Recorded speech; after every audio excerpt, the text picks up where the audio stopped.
Mesdames et messieurs, bonjour et soyez les bienvenus dans cette nouvelle édition de votre journal de 15 heures dont elles sont les principaux titres.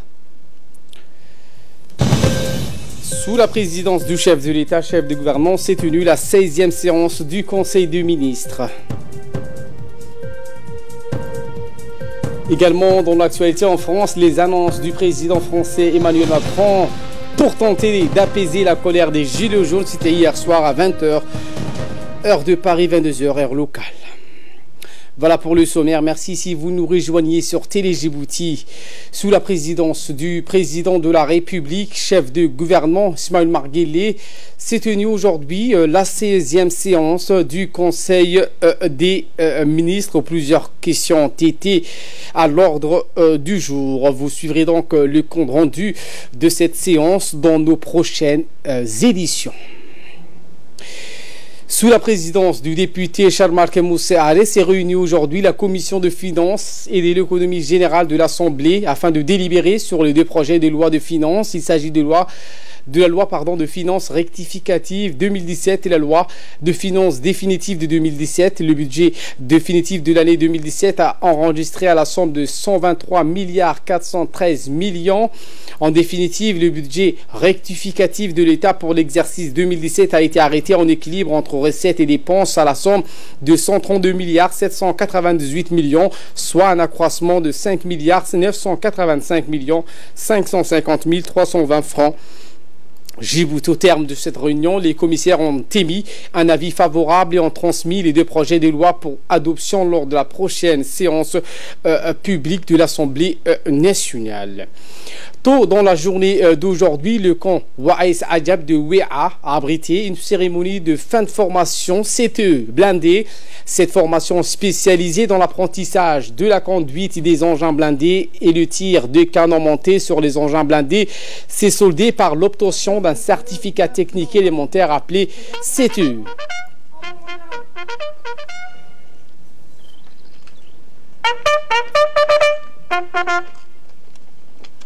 Cette formation d'une durée de 6 mois était destinée au profit des jeunes recrues récemment incorporés dans les forces armées djiboutiennes. Cette cérémonie était présidée par le général de corps d'armée Zakaria Cheikh Ibrahim, chef d'état-major général des armées.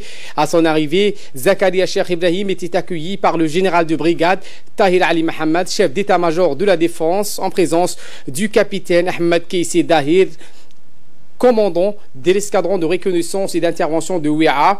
Le chef d'état-major général des armées a d'abord salué le piquet d'honneur dressé en son honneur à l'entrée du camp.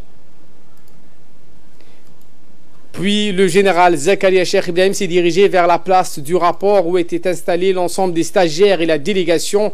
Ont participé à cette cérémonie le général de brigade Tahir Ali Mohamed, chef d'état-major de la défense, le général de division Hassan Ali Kamil, conseiller du SEMGA, et les hauts responsables des forces armées djiboutiennes. Le général a ensuite procédé à la revue des troupes. Ensuite, le chef de corps du régiment blindé, le colonel Daïr Hassan Abadid, a fait une brève présentation de la formation. Le commandant Abdillahi Moussa, officier adjoint du chef de la division logistique et président de cette commission d'examen, a procédé à la proclamation des résultats par ordre de mérite. Cette formation au profit des jeunes stagiaires était divisée en deux volets qui sont la conduite et la technique des engins blindés. Cette formation vient à point nommé car elle permettra aux jeunes recrues d'exercer avec beaucoup de compétences leur rôle au sein d'un équipage blindé dans un environnement opérationnel. Elle permet aussi au régiment blindé de satisfaire en partie ses besoins en ressources humaines qualifiées eu égard à ses multiples engagements opérationnels tant à l'intérieur qu'à l'extérieur du territoire national. Ainsi, cette cérémonie était l'occasion de primer les lauréats qui ont su se démarquer durant la formation. En effet, l'excellent résultat obtenu témoigne de cette qualité d'instruction dispensée par les instructeurs d'une part et l'assiduité des stagiaires qui ont fait preuve de maturité, du professionnalisme d'autre part. Au vu de ces résultats satisfaisants, le général Zakaria Cheikh Ibrahim a durant la cérémonie élevé au grade supérieur les 14 premiers stagiaires à titre de mérite. Deuxième classe, Mohamed Abdillahi Gabad avec une moyenne de 14,60. Actuellement, nous allons procéder aux proclamations de résultats.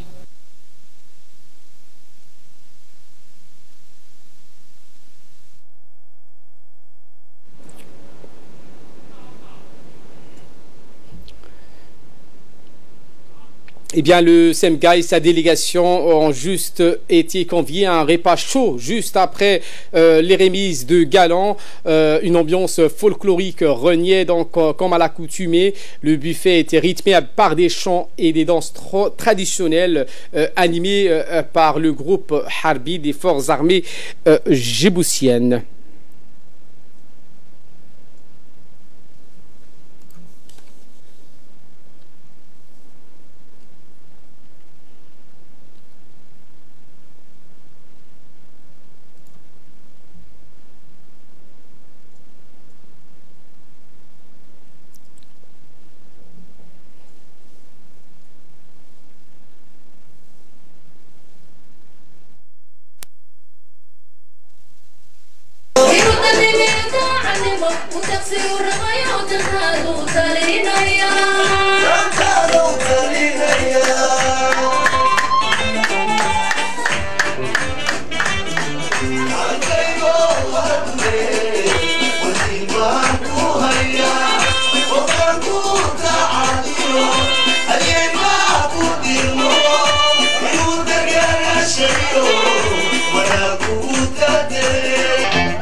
Enfin, les stagiaires donc, ont offert des cadeaux au chef d'état-major général des armées pour le soutien inconditionnel dont il fait preuve au quotidien afin d'avoir et de pérenniser une armée professionnelle et compétente capable de faire face à tous les défis.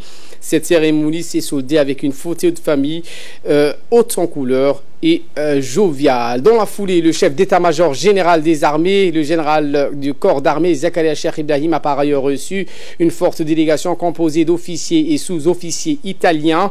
Celle-ci a été introduite auprès du général Zakaria par le directeur général de la police nationale, le colonel Abdillahi Abdi Farah. À cette occasion, le chef d'état-major général des armées a élevé le général italien Nistri Giovanni au rang d'officier de l'ordre national du 27 juin, et ce en reconnaissance de ses efforts pour renforcer la coopération et le partenariat entre Djibouti, la Somalie et l'Italie dans les domaines de la sécurité et de l'armée. Ces distinctions honorifiques ont été remises au nom du chef de l'État, Ismail Omar Gueldi.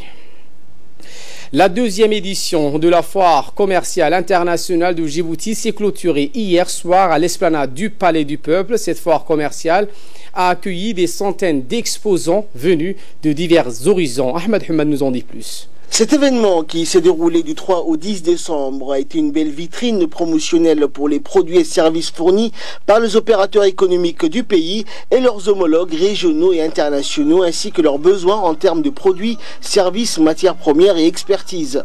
Cette deuxième édition de cette foire a élargi son ambition. Elle a attiré l'intérêt de nombreuses entreprises étrangères somaliennes, turques, émiraties, italiennes, françaises, chinoises ou encore indiennes. Ayant pour principal objectif de faire de Djibouti un hub commercial et logistique par excellence, cette deuxième édition de cette foire commerciale internationale promouvoit l'économie nationale à travers le renforcement des échanges commerciaux, mais facilite aussi l'intégration économique régionale et permet de relancer les investissements directs étrangers en boostant la croissance et l'emploi.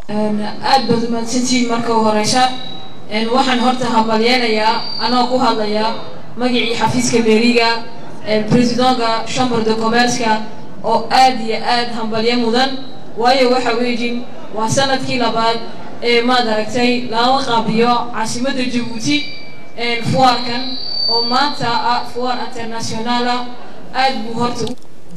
Le président de la Chambre de commerce de Djibouti, Youssouf Moussa Dawale, a remercié tous les exposants pour la grande participation et le succès de cette foire commerciale. De commerce. Je voudrais d'abord remercier le chef de l'État, le président de la République qui nous a honorés à l'ouverture de ce salon, de cette foire internationale de Djibouti. Je voudrais, s'il vous plaît, qu'on l'applaudisse. Je voudrais aussi remercier Madame la Première Dame, comme l'a si bien dit Madame le maire, qui a aussi participé dans le cadre de la cuisine, de l'artisanat et de tout ce que vous avez vu comme beauté de, je dirais, de l'art et de la culture djiboutienne et qui nous ont accompagnés pendant 2 mois. Je voudrais aussi, sans oublier, remercier du fond du cœur Madame la ministre, Madame Moumina, ministre de la Famille, qui est parmi nous, qui a été à nos côtés depuis presque, je dirais, 2 mois et qui a veillé à ce que la famille puisse avoir aussi sa place le vendredi. Je remercie. Dans le cadre du programme de promotion et de la protection des droits humains, le comité de gestion communautaire du quartier 6, Salam, et en collaboration avec l'UNFD, l'Union nationale des femmes djiboutiennes, a organisé hier au siège de la communauté une journée sensibilisation sur les droits des enfants. L'objectif de cette journée fut de sensibiliser les femmes sur la protection de l'enfant. De nombreuses femmes ont participé à cette rencontre qui a permis de conseiller les parents contre toute forme de maltraitance des enfants, leur droit à être nourris, éduqués, surveillés. Les animateurs ont avisé les parents que la malnutrition des enfants peut entraîner des graves troubles et conséquences sanitaires. La présidente du comité de gestion communautaire du quartier 6 a expliqué l'importance de la protection de l'enfant. Chaque homme et femme doivent se sentir concernés par cette problématique, a-t-elle lancé. Le droit de la fille à se rendre à l'école et sa protection contre toutes les formes de mutilation génitale ont été également soulevées. Toujours dans le cadre des activités de sensibilisation menées dans le cadre du programme de promotion et de protection des droits des enfants, le comité de gestion communautaire des quartiers 1-2, en collaboration avec l'UNFD, ont organisé aussi une journée sensibilisation sur les droits de l'enfant et la nécessité d'abandonner les mutilations génitales féminines qui ont des graves conséquences néfastes sur la vie et la santé de nos filles. De nombreuses femmes ont participé à cette journée. Les gendarmes de la brigade d'Anguilla ont arrêté jeudi dernier 2 jeunes hommes auteurs d'une série de vols de matériel électronique âgés de 24 ans environ et recherchés. Les 2 jeunes, une fois appréhendés, ont reconnu les faits. Ils ont été confrontés à des preuves matérielles. Les 2 jeunes ont reconnu avoir subtilisé une vingtaine de téléphones portables et 6 ordinateurs portables. Ces vols ont été essentiellement perpétrés dans des établissements publics et dans des habitations privées. À noter que les gendarmes ont saisi au cours de cette enquête 16 téléphones portables de différentes marques et 6 ordinateurs portables. Après leur forfait, ils ont fait appel à un informaticien pour déverrouiller les codes de sécurité des matériels électroniques avant de les écouler dans le marché noir à des prix dérisoires. Compte tenu de la gravité des faits, les personnes impliquées dans cette affaire en qualité d'auteur, complices et receleurs seront traduites devant la justice pour répondre de leurs actes. À Ali Sabié, la campagne de vaccination contre la rougeole menée depuis 5 jours s'achève demain, mercredi 12 décembre. Cette opération avait été supervisée par le préfet de la région d'Ali Sabié, Mohamed Wabari Assoui, et le président du conseil régional, Omar Mohamed Waïs. Explication. La cérémonie officielle de la campagne a vu également la présence du président du conseil régional, Omar Ahmed Waïs. A noter que toute l'équipe de l'hôpital régional d'Ali Sabié s'est mobilisée pour mener à bien cette campagne de vaccination contre la rougeole. Cette opération va se poursuivre pendant 5 jours, du 8 décembre jusqu'au 12. En effet, la rougeole, cette maladie virale hautement contagieuse, demeure l'une des causes importantes de décès du jeune enfant. maanta halkan waxaan joognaa saan u loonsayno saan ummadda aan ugu sheegno in maanta taglaalkii jadeecada halkan maanta laga loonsaynayo dhammaan dadka reer Cali Sabiix waxaan leenahay ubadka yar yar ee 5 jir ka yar inay taglaalaan ay aad uga faa'iideystaan. Au complexe sportif de Tajora s'est déroulée vendredi dernier la cérémonie de clôture du tournoi de foot baptisé moins de 17 ans qui avait été lancé le 4 octobre 2018. Cette cérémonie de clôture a été présidée par le premier adjoint du préfet et le vice-président du conseil régional. La finale du tournoi opposait l'équipe de l'AND à l'équipe de Gablassan. Au-delà de l'aspect sportif des équipes participantes, cet événement se présente comme un levier d'animation sportive et de rapprochement des jeunes. Ces rencontres de foot permettent un certain brassage social mettant à contribution des jeunes des différentes souches provenant de chaque quartier de la ville. L'engouement sportif est favorablement accueilli. Les équipes participantes ont été encouragées pour redoubler d'efforts pour la saison à venir. Et de là, nous passons aux nouvelles à travers le monde. Je vous le disais en titre, le président français Emmanuel Macron donc a fait des annonces pour tenter d'apaiser la colère des Gilets jaunes. Les explications dans ce commentaire. Lors d'une prise de parole très attendue en pleine crise de gilets jaunes, le président français a fait des concessions pour tenter d'apaiser la colère des manifestants. Le SMIC augmentera de 100 € dès janvier 2019, sans qu'il en coûte 1 € de plus pour l'employeur. La hausse de la CSG sera supprimée dès 2019 pour les retraités qui touchent moins de 2 000 € par mois. Emmanuel Macron a demandé à tous les employeurs qui le peuvent de verser une prime de fin d'année à leurs employés qui, elle aussi, sera sans impôt ni charge. Les heures supplémentaires seront défiscalisées dès 2019. Emmanuel Macron a cependant exclu tout rétablissement de l'impôt sur la fortune, l'ISF, comme le demandaient les Gilets jaunes. Le Maroc et l'Union africaine ont signé que l'Observatoire des Africains des migrations sera basé à Rabat et dont le travail est fondé sur le triptyque comprendre, anticiper et agir, qui aura pour mission de collecter les informations et de développer leurs échanges, ainsi que de faciliter la coordination entre les pays africains sur la question migratoire. Dans une déclaration de presse, Faki Mahamad a souligné que cet observatoire est un outil important pour faire des analyses sur le phénomène de la migration et avoir des statistiques fiables. Il est temps que les Africains gèrent eux-mêmes cette question migratoire, a dit le chef de l'exécutif de l'Union africaine. Le Cameroun donne son accord pour organiser la CAN, la Coupe d'Afrique des Nations 2021. Le Cameroun est d'accord pour organiser la CAN 2021. Dans un entretien à l'agence à France Presse, l'AFP, Ahmad, le président de la Confédération africaine de foot, assure s'être mis d'accord avec Yaoundé pour tenir l'événement dans 3 ans. Reste que sur 2021, justement, l'affaire n'est elle-même pas encore complètement entendue. La Côte d'Ivoire, pays organisateur désigné de la Coupe d'Afrique des Nations cette année-là, n'a pas encore dit si elle accepterait de tenir l'événement en 2023. C'est dire avec 2 ans de décalage. En attendant, le président de la CAF prévient Abidjan, le pays ne sera jamais prêt pour 2021. Voilà pour l'essentiel de ce 15h. Merci à vous de nous avoir suivis et très bon suivi des programmes sur Télé Djibouti.